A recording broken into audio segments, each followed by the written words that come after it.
Allegations of a certificate discrepancy has also been leveled against the presidential candidate of the People's Democratic Party, Atiku Abubakar.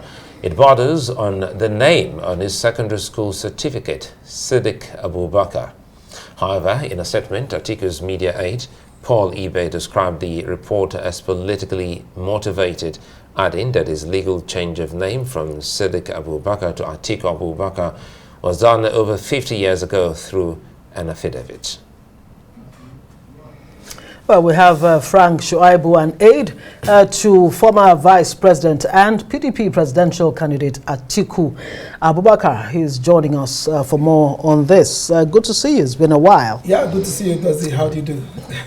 Now, it does seem that the hunter has become the hunted on this whole issue of certificate. No certificate, you know, forgery and what have you. First off, in response to maybe your inquisition, you know, on this particular certificate of Atiku's, has he told you exactly, you know, what necessitated the change of name, Sadiq to Atiku 50 years ago, according to what we're hearing? You know, no. The change of name was not even 50 years ago. Okay. It's the affidavit he deposed to.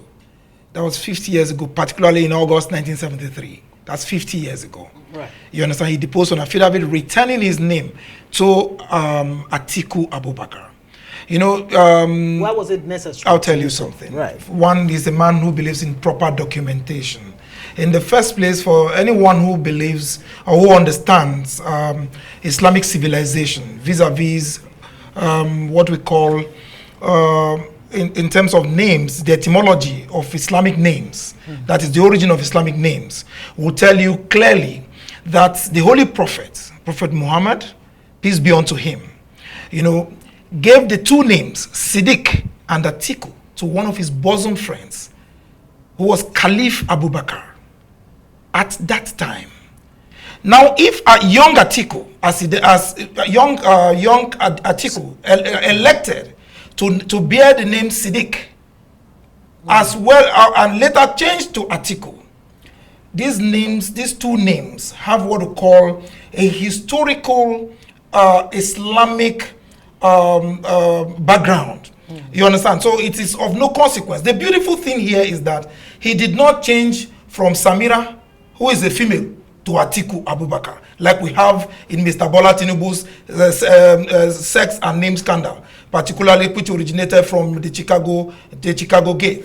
You know, that those were documents he said will cause him irreparable damage if they were released to us. And when those documents were released, you recall vividly that you saw the sex there was that of a female, particularly the records that were brought in from the Southwest College to Chicago State University. Now, Atiku's names, Sadiq and Atiku, had two names that have what we call, if you trace the etymology, it will take you to what we call Islamic civilization. Yeah, but he hasn't answered why he needed to change from Sadiq to Atiku. No, there's nothing there. It's understanding. He just chose to change. A man can choose to bear what he wants to bear. Do other documents, hold on, yes. Do other documents of Atiku Abubakar have the name Sadiq? Or he has discarded that name totally? Yes, he discarded it the moment he deposed on affidavit. When you depose on affidavit, you say all other documents remain valid. And when he submitted these are documents before every organization this man has worked with, including the Nigerian Customs, as well as INEC. We have nothing to hide. The truth is this. Let me tell you something, Ngozi. You see, in 1999, we're talking of somebody who has a history of forgery. In 1998, when he contested and wanted to be governor of Lagos State. We're not talking about. No. I will tell you. No. See, that matter has been, you know, dealt with, and it's still before the court. Okay, beautiful. This is really about Atiku. Beautiful. Since it's about Atiku, yes. You know, the Yorubas have, let me say, a proverb. You understand? You know, they'll tell you that any jale. Any to jale lekan. Are you with me? To ba daron bori ashole lo fabora. You understand me?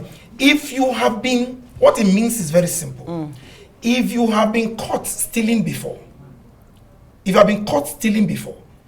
even if you choose to wear gold or be canonized with gold on your neck, it will be seen as a product of filth or theft. Now, let me tell you, hold on.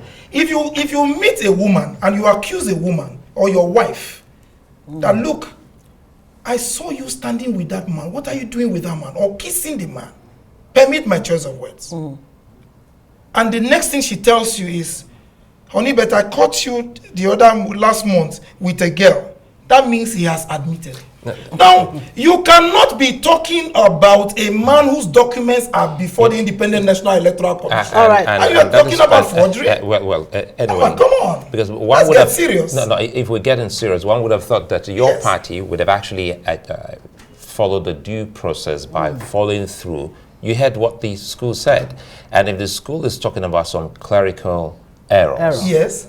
So, and again, the school is also saying Yes. that he has not brought anything to that certificate. So it's strange for your party. Certificate? No, because the certificate. So it's the certificate of who? So, a minute here. So Yes. so it's strange when you come here. Yes. We're talking about your candidate. Yes. And you try to bring it back to a closed case. Because if It is not closed. How do you mean it is closed? No, it is not closed for you here in Nigeria. Yes. But when you went to the United States, yes, you heard everything. Yes. So we won't allow you come again to start talking about because when you talk about the female or the gender issue, yes, that has been addressed by the school.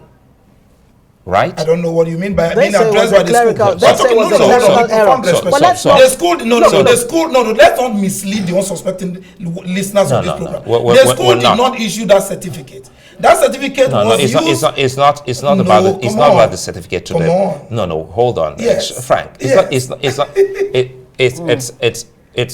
about Atiku. Yes. And we only reference that to say if you have any issue, it should now be between you, the school, and the president, because the school has already spoken. But we'll come back, because Ngozi is asking a very clear question here, and the question has to do with why did he choose to change the name? So, and if now you've given us the reasons, I've given you the and reasons. she's asking, what about if you take us back in time before 50 years? Yes.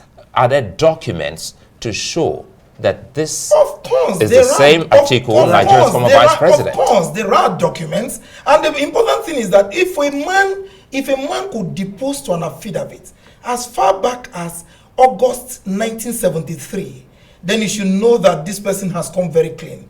The man, there's nobody in Nigeria who does not know who the father of Atiku Abubakar is. But there's nobody in Nigeria. Before now, if this hadn't been brought up, a lot of people didn't know he The document is a public document. Listen, if you submit your document to INEC, it is the duty of INEC to publish them, to publish these documents in the public domain for people to see. They were aware.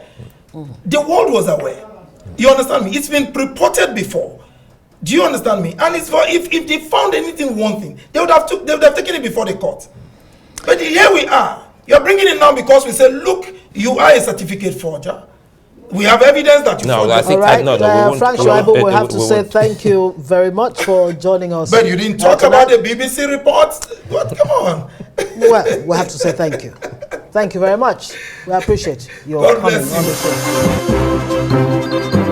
show.